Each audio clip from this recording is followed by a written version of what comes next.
सीतारामचंद्राभ्याम नमः। श्रीमद् वाल्मीकि रामायण अरण्यकांड 12वां सर्ग। श्री राम आदि का अगस्त के आश्रम में प्रवेश, अतिथि सत्कार तथा मुनि की ओर से उन्हें दिव्य अस्त्र शस्त्रों की प्राप्ति।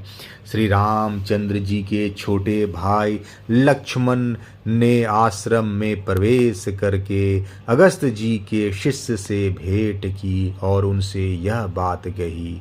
मुने, अयोध्या में जो दशरथ नाम से प्रसिद्ध राजा थे, उन्हीं के ज्येष्ठ पुत्र महाबली श्री रामचंद्र जी अपनी पत्नी सीता के साथ महर्षि का दर्शन करने के लिए आए हैं। मैं उनका छोटा भाई, हितैषी और अनुकूल चलने वाला भक्त हूँ। मेरा नाम लक्ष्मण है। संभव है यह नाम कभी आपके कानों में पड़ा हो। हम सब लोग पिता की आज्ञा से इस अत्यंत भयंकर वन में आए हैं और भगवान अगस्त मुनि का दर्शन करना चाहते हैं। आप उनसे यह समाचार निवेदन कीजिए। लक्ष्मण की वह बात सुनकर उन तपोधन ने बहुत अच्छा कहकर महर्षि को समाचार देने के लिए अग्निशाला में प्रवेश किया। अग्निशाला में प्रवेश करके अगस्त के उस प्रिय शिष्य ने, जो अपनी तपस्या के प्रभाव से दूसरों के लिए दुर्जय थे, उन मुनि श्रेष्ठ अगस्त के पास जा हाथ जोड़ लक्ष्मण के कथनानुसार उन्हें श्री रामचंद्र जी के आगमन का समाचार शीघ्रतापूर्वक यूं सुनाया। महामुने, राजा दशरथ के ये दो पुत्र श्री राम और लक्ष्मण आश्रम में पधारे हैं। श्री राम अपनी धर्म पत्नी सीता के साथ है। वे दोनों शत्रु दमन वीर आपकी सेवा के उद्देश्य से आपका दर्शन करने के लिए आए हैं। अब इस विषय में जो कुछ कहना या करना हो, इसके लिए आप मुझे आज्ञा दें। शिष्य से लक्ष्मण सहित श्री राम और महाभागा विदेह नंदिनी सीता के शुभागमन का समाचार सुनकर महर्षि ने इस प्रकार कहा। सौभाग्य की बात है कि आज चीरकाल के बाद श्री रामचंद्र जी स्वयं ही मुझसे मिलने के लिए आ गए।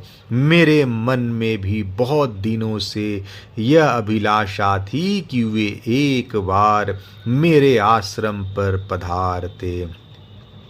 जाओ, पत्नी सहित श्री राम और लक्ष्मण को सत्कार पूर्वक आश्रम के भीतर मेरे समीप ले आओ। तुम अब तक उन्हें ले क्यों नहीं आए? धर्मज्ञ महात्मा अगस्त मुनि के ऐसा कहने पर शिष्य ने हाथ जोड़कर उन्हें प्रणाम किया और कहा, बहुत अच्छा, अभी ले आता हूँ। इसके बाद वह शिष्य आश्रम से निकलकर शीघ्रतापूर्वक लक्ष्मण के पास गया और बोला, श्री रामचंद्र जी कौन हैं? वे स्वयं आश्रम में प्रवेश करें और मुनि का दर्शन करने के लिए चले। तब लक्ष्मण ने शिष्य के साथ आश्रम के द्वार पर जाकर उसे श्री रामचंद्र जी तथा जनक किशोरी श्री सीता का दर्शन कराया। शिष्य ने बड़े विनय के साथ महर्षि अगस्त की कही हुई बात वहाँ दोहराई और जो सत्कार के योग्य थे, उन श्री राम का यथोचित रीति से भली भांति सत्कार करके वह उन्हें आश्रम ले गया। उस समय श्री राम ने लक्ष्मण और सीता के साथ आश्रम में प्रवेश किया।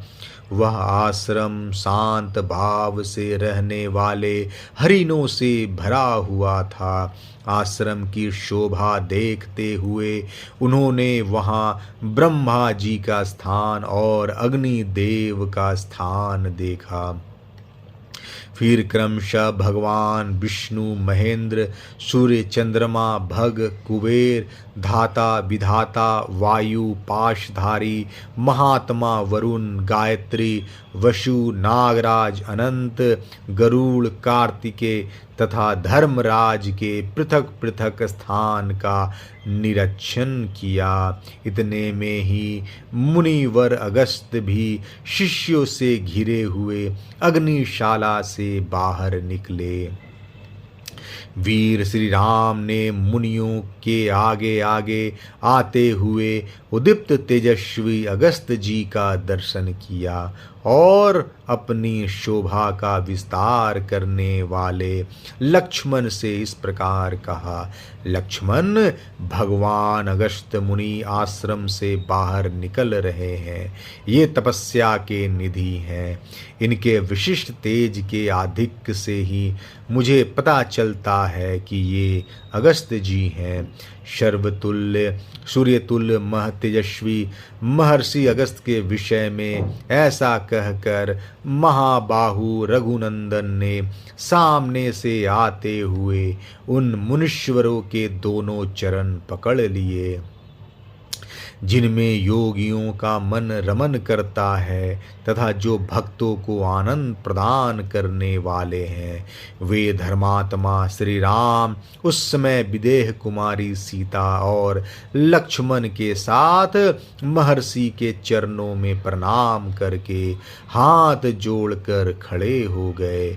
महर्षि ने भगवान श्री राम को हृदय से लगाया और आसन तथा जल पाद अर्ध आदि देकर उनका आतिथ्य सत्कार किया। फिर कुशल समाचार पूछकर उन्हें बैठने को कहा। अगस्त जी ने पहले अग्नि में आहुति दी, फिर वानप्रस्थ धर्म के अनुसार अर्ध दे अतिथियों का भली भांति पूजन करके उनके लिए भोजन दिया। धर्म के ज्ञाता मुनिवर अगस्त जी पहले स्वयं बैठे, फिर धर्मज्ञ श्री रामचंद्र जी हाथ जोड़कर आसन पर विराजमान हुए।